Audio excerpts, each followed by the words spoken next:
Hey everybody! In this video, as you can see, we're going to build this very basic bent plywood shell.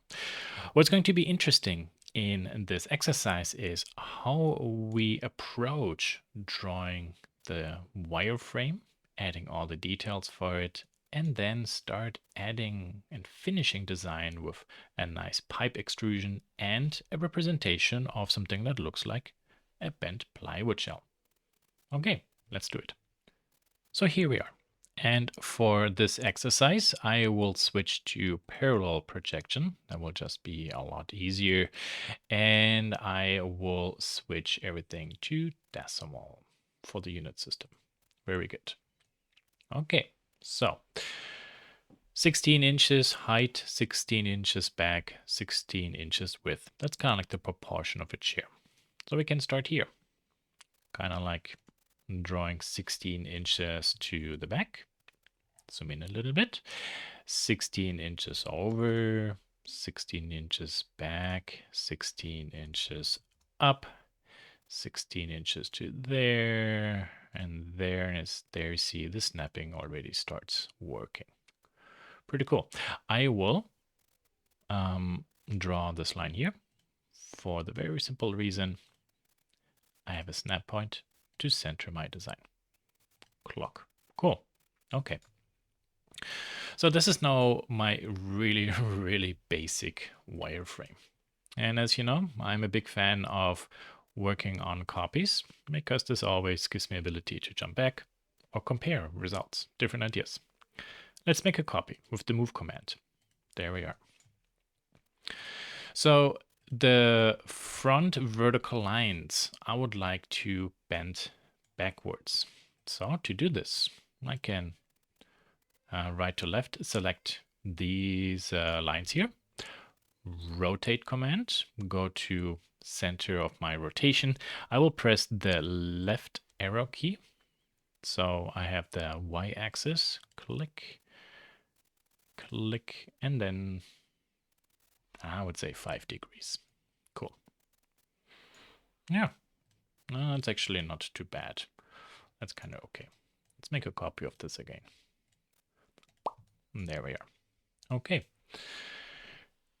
We can at this point maybe think about when this will be a steel square tubing, we have to need some edges to be rounded. Kind of like the front, here, here. The back, well, we can keep. Okay, so let's go to 2-point arc. And very quickly, I plug in just some arcs, always making sure that they are tangent, as you can see. And there we are. Okay, good. Here's a little trick because it will be a little bit time consuming. You see how I drew along each midline another line, so I can find the midpoint and then clean all the stuff up, and then rip, all this goes. Okay. I can select this arc, and then inside the entity info, we set this to 2 inches, 12 segments is fine. It will work good. And there. Cool. So now we have half a model. Specifically, when something is symmetrical, why should I work on each side? It's double the work. I can make myself a copy. There. And then right click and say flip.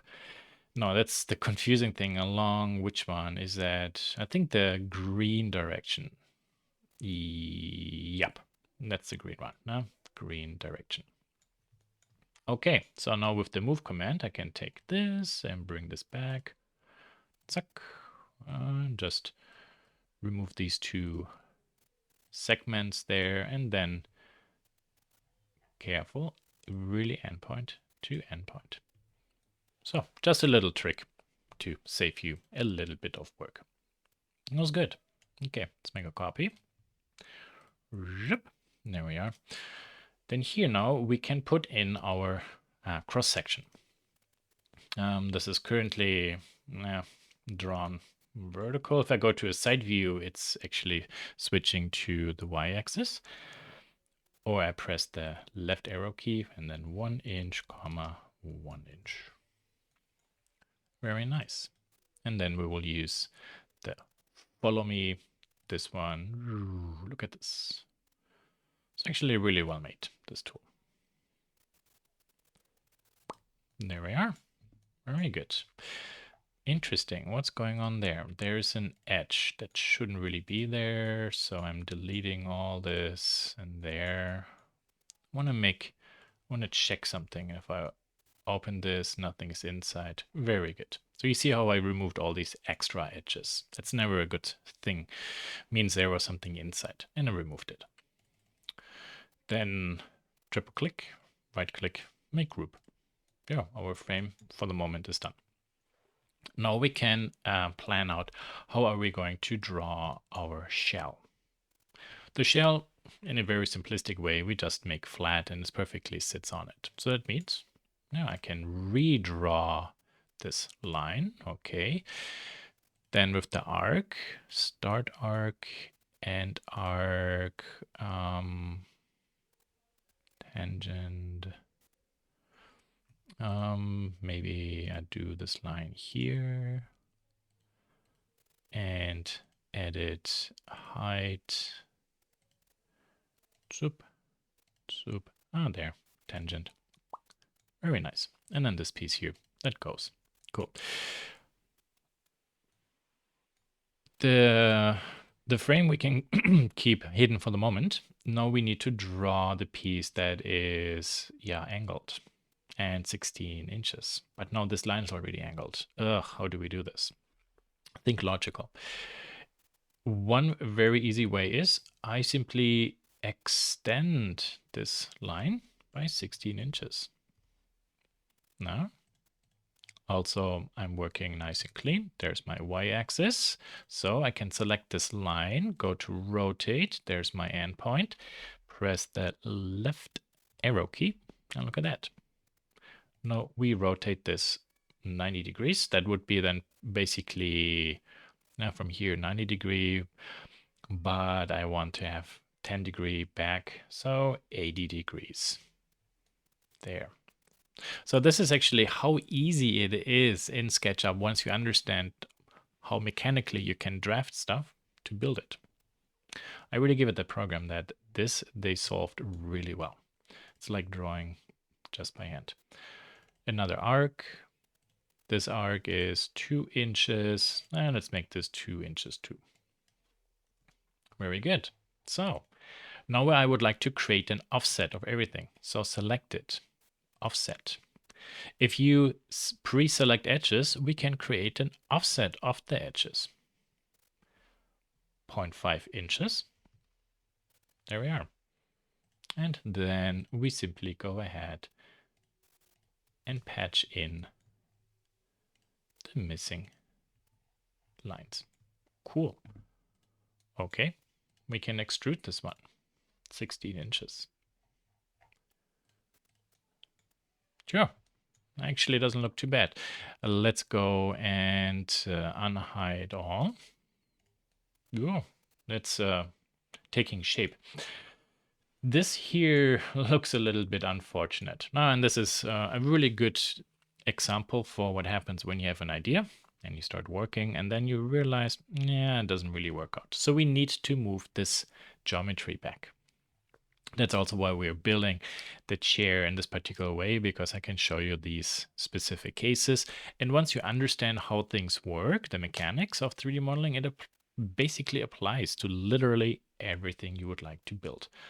We see a chair. SketchUp just sees geometry. Okay, so double click on this group. I select front and back face, not the top, because these faces can be moved. And then move command, and you see I'm moving this. Pretty cool. You see, because this is a face, it can move that forward and backwards.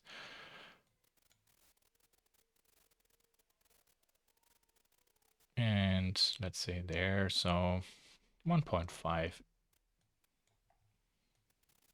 that's okay.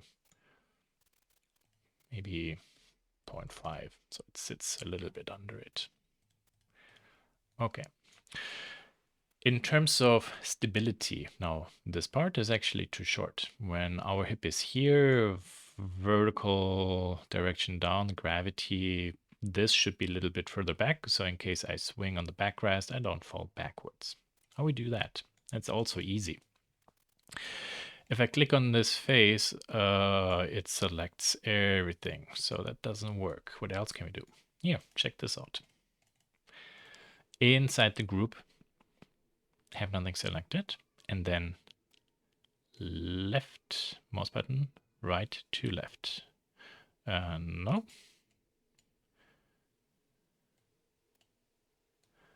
Yeah, okay, so we have to be careful how far we drag this. Hold shift, we can add elements to it.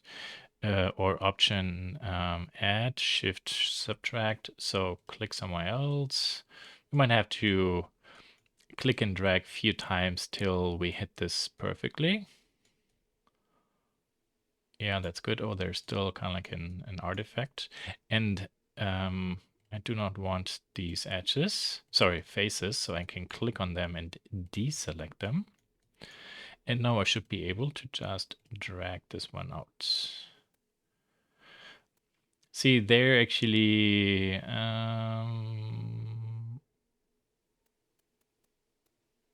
I might not have actually selected this perfectly. Ah, I see. So this is now the irritating part of SketchUp.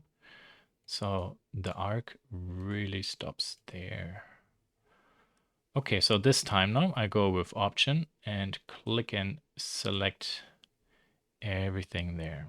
And then there and there. Okay, so now I have also these lines, and now with shift I can go over and deselect. Wait. Wah, wah.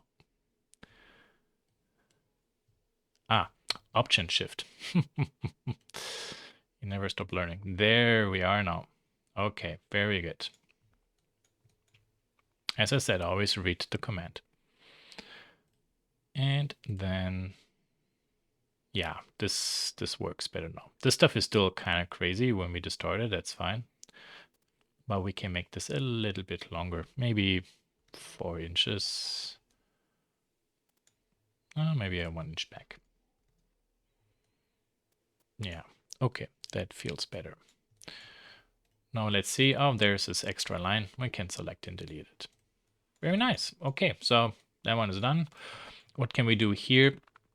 We can add actually a nice kind of like a hole maybe. How do we do this? Pretty cool. So from here, this edge, look, we can project something out like this, and then this along this guideline. I bring this down by 1 inch, and then I bring this guideline down also by 1 inch. Okay, so it looks good. Maybe 3 inches, that's too much. 2.5 inches and 2.5 inches. This one, obviously. There. And then we can draw a rectangle in there. So what can we do with this rectangle? Check this out. Now, we drew this rectangle perfectly on that face. This face and this face, they are parallel. That means I can now, most times, cut through. There. See, I needed to find the back snapping point. Sometimes it works, sometimes it doesn't. SketchUp can be a little bit tricky there. Then we could also round the corners, but we're going to skip this. This, however, here will be another interesting exercise. So these arcs are already 1 inch, so that's good. What can we do now with this? We just shave it off. Clock and clock. There, beautiful. And then these lines we remove. Yeah, and there we now have a very basic representation of a shell, a bent plywood shell chair sitting on a square tube metal frame. What else can we do? Not actually. That's really good to know. All these sharp edges, for example, here this is rounded. SketchUp doesn't have a tool built in to simply round these edges. For SketchUp in general, something like this is also fine. I professionally, when I have to design furniture, I obviously use also a different program that is just made for furniture design. If for interior design, when we want to recreate a concept, maybe it's a custom piece a client wants, client maybe has, that would like to see this furniture piece inside the scene, we can simply try to rebuild it to a degree that it makes sense, so the client can recognize it, or we don't have to rebuild it with all the fine details. I mean, if the client pays for it, perfect. Most times they don't. Okay, so that means this is done.